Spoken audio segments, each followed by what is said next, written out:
Chalkboard, a podcast hosted by the Gogebic-Ontonagon Intermediate School District. This monthly podcast shares how the GOISD works to inspire students every day and support the work of our local districts. I'm Alan Topo, your host and superintendent of the Gogebic-Ontonagon ISD. Today's episode features our Early On program. I'm joined by Karen Kangas, who's an Early On provider. Also joining us for this podcast is Rebecca Sampson, GOISD Supervisor of Special Education and Early On Coordinator. I'd like to welcome you both to the podcast. Good to be here. Yeah. So Karen, I referred to you earlier as an Early On provider, and I know that's a very broad title for what you do. Please explain what's covered by that title. So an Early On provider, it really essentially starts at the referral process. We're assigned, so when a referral comes in, one of us, we're assigned to be the service coordinator of that IFSP. So we make sure all of the initial paperwork is completed, any kinds of consents to evaluate and sharing of information. So all of that paperwork is done. And then depending on the area of need, every family and child is different. There are some situations that I work directly with the child, whether it's through family training home visits or special instruction, or there are sometimes that I'm just the service coordinator, making sure that the services listed on that IFSP, Individualized Family Service Plan, are happening. And then as well, another part of Early On provider, especially in the area of service coordination, is so if there's a family that wants a referral for early Head Start, they don't know where to look for to get that number or the contact person, we can help them and assist them with that.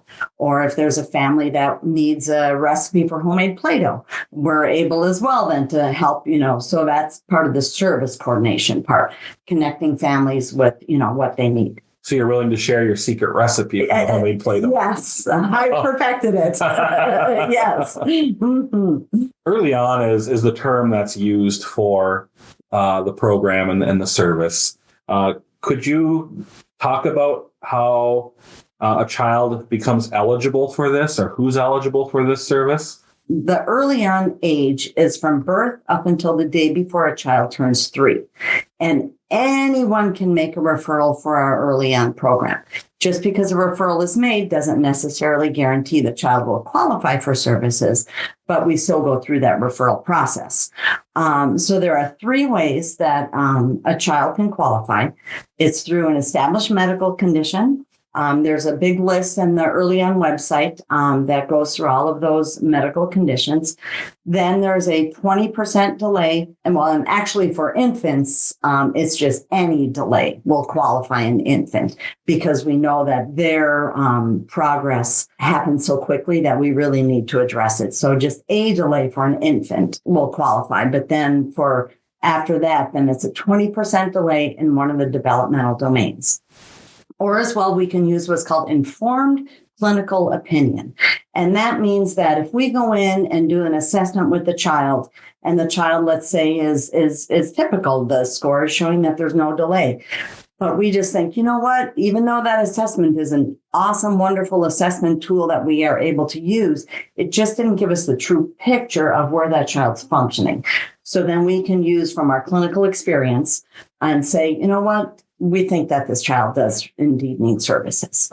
Okay. So that those are the 3 ways that a child can qualify for the services. And then depending on the areas of need, then that's when we say, okay, let's go look at physical therapy or speech therapy or occupational therapy. Okay. I'd like, if you could, to talk a little bit more about how a determination is made about an infant. Is that made right at birth when they do the initial examination, or does that happen a little later on? Yeah. There are some times that we do get referrals for, a child is 1, 2, 3 days old. And children typically with that, maybe they've failed their newborn hearing screening, or maybe they were born, unfortunately, with, some congenital defect, whether it's a heart defect or significantly premature, low birth weight, they're in the NICU. So that referral can be made right away. Mm-hmm. Okay. Mm-hmm. Yeah. And do you see quite a few of those, or have you seen quite a few of those during your career? Yes. Okay. And then, matter of fact, sometimes what has happened is that we've had the referral from like the social worker at the hospital, and the family is still in the NICU. And so then we have to wait. Oh, they'll be released, in 2 weeks, or maybe sometimes, even a month. But so very, very efficient with the referrals for the infants that are at risk. You referred physical therapy, occupational therapy, and speech therapy in a response to a previous question I had for you. Are there any other types of services that are available to families? Yes. And that's the wonderful thing with early on is that it truly encompasses the entire family. So it might even be that there's an older sibling that's having issues or something, and that is impacting the entire family and the dynamics of the family.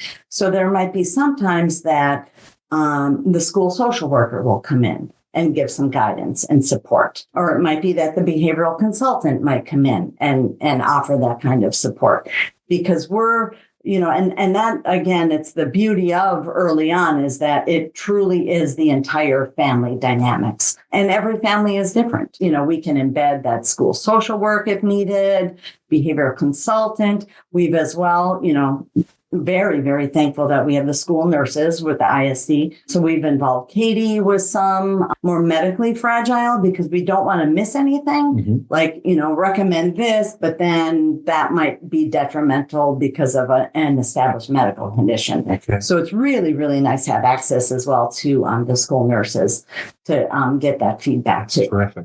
Yeah, it really is. Terrific. When a family is informed that their child has qualified for services or is eligible for services, where do those services take place? Mm-hmm. The majority of times, early on services are provided in the home, but there are some families, due to their work schedule or due to, whatever their needs are at the time, that will work with children in a daycare environment. And we do, for the actual assessment, we have to have the parent present or the caregiver present.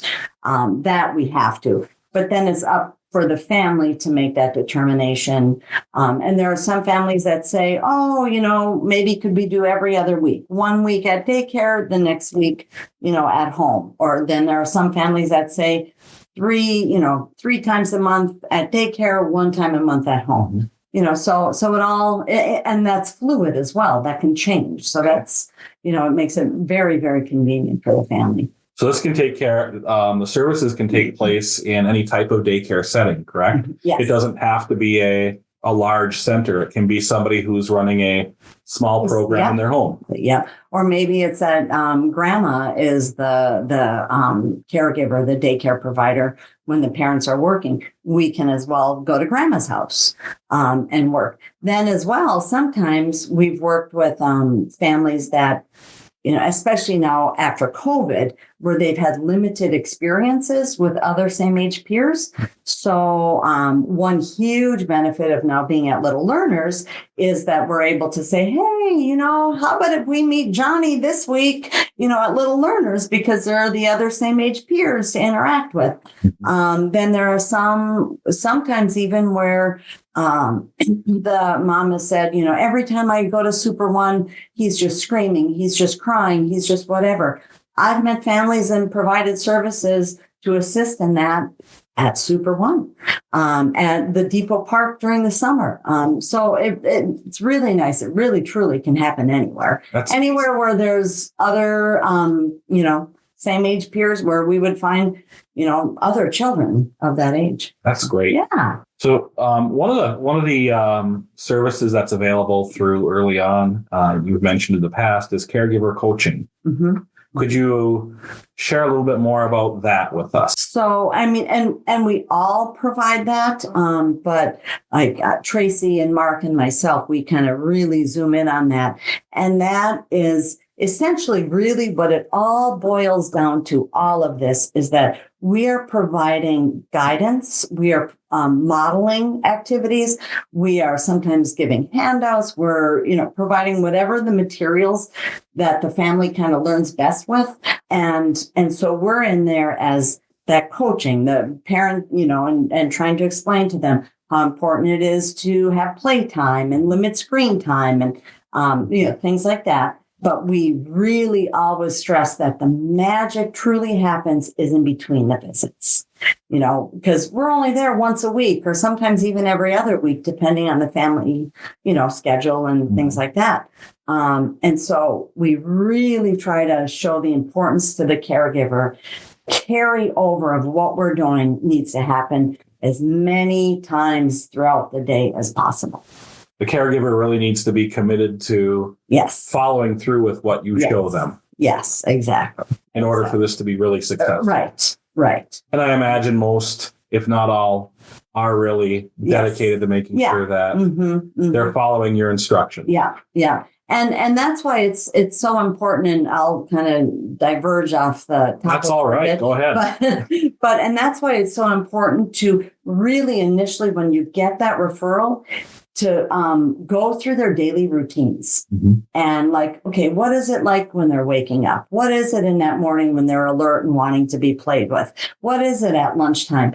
And you're kind of then taking these notes of, okay, they're consistently mentioning that what it's really coming down to is that the child doesn't have the skill at that point to maybe communicate their wants and needs.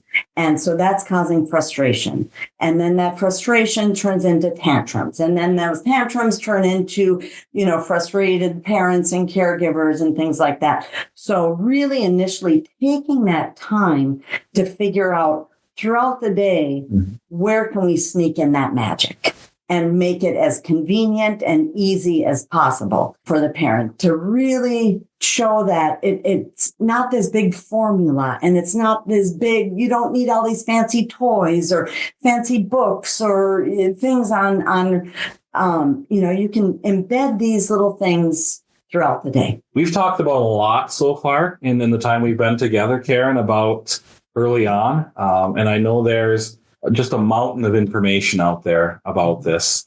So as we get to the end of our podcast, is there anything else that you would like to share? I think I'll just point out again that anyone can make a referral for a child, and early on, you could either just call our ISD, or you could go to 1-800-EARLYON.org, and you have to, in that referral system, you choose what county the child resides in. And so if it's Gogebic or Ontonagon, then at the state level, then it just, instantly puts the referral to our ISD. Okay. So anyone can go on the website, make a referral. A grandma, a neighbor, a parent, a teacher, a caregiver, anyone.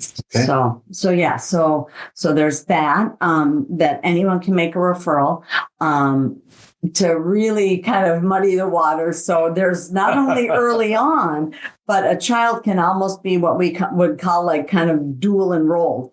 A child can receive early on service coordination and maybe family training home visits, but as well, they might have what we call mandatory Michigan special education. So, and that's a whole other process, but it might be then that their eligibility then becomes speech language impaired, but they're still in early on. So there's that. Well, one thing we haven't talked about is the cost. Yeah, there we go. Yes. There is no cost for this service. Correct. Exactly. Michigan is one of the few states where what's called a birth mandate state. We are required birth up to 26 to serve population, and thank goodness that it falls under that. And so there's no cost that's what we always tell parents. We don't bill your insurance. We don't charge you. You're not going to get a bill. The state of Michigan feels that this is such a needed service that it falls under education. Great. Yeah. It is an amazing service that's available. Yeah, it really, really is. And sometimes you think, oh, really? Just a once a week visit? What is that really going to do?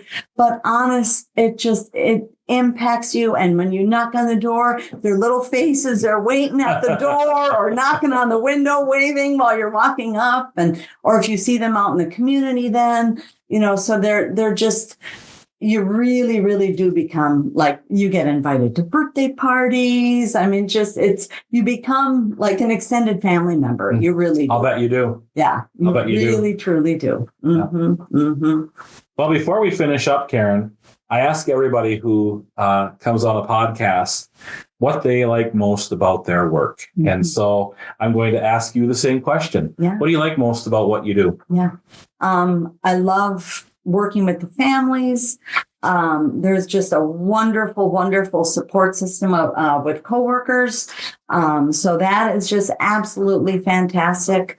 I just love seeing just like those little aha moments in like a little 18-month-old. They're like, oh my gosh, I just used my voice. And you just see that. And then you empower the parents. And so I just love going into homes. Well, I can tell that. Yeah, I do. Yes. Well, thanks for being here today, Karen. Very much my pleasure. And that's all the time we have for today's episode.